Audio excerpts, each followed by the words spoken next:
Судиите не сакаат нивните плати да останат замрзнати. Собраниската одлука за намалување на коефициентите со која во пракса не се дозволува пораст на судиските плати, Еснавското здружение ќе ја оспорува пред Уставниот суд. Во писмено соопштение, Здруженијето на судии тврди дека намалувањето на коефициентот е незаконска измена на Законот за плати на судиите, која се повторувала трета година поред, а го нарушувала и достоинството на судиската функција. Ги повикаа пратениците да прекинат со менување на закони, чија цел е, како што велат од Здруженијето, купување социјален и политички мир.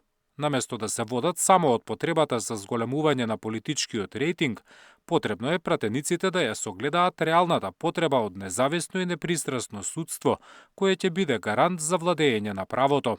Според Здруженијето, платите на судиите и сега биле подпросечни во споредба со колегите од регионот.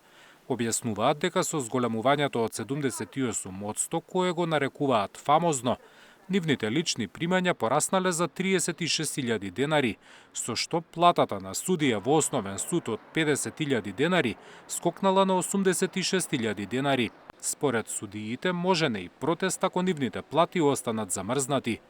Ако ваквите неуставни измени на законот опстојат и доколку судската администрација се остави на маргините и се продолжи да се деградира, судиите ќе изнајдат друга форма на покажување на незадоволството и видлив протест, а ја поддржуваме и судската администрација за изразување на незадоволството.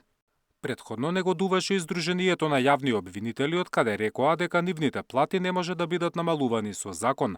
Уставниот суд досега има добиено повеќе иницијативи за преиспитување на одлуките за намалување на коефициентите за пресметка на плата. И самиот Уставен суд побара од собранието да се откаже од замрзнувањето на платите за уставните судии. Зоран Јаневски, Сител телевизија.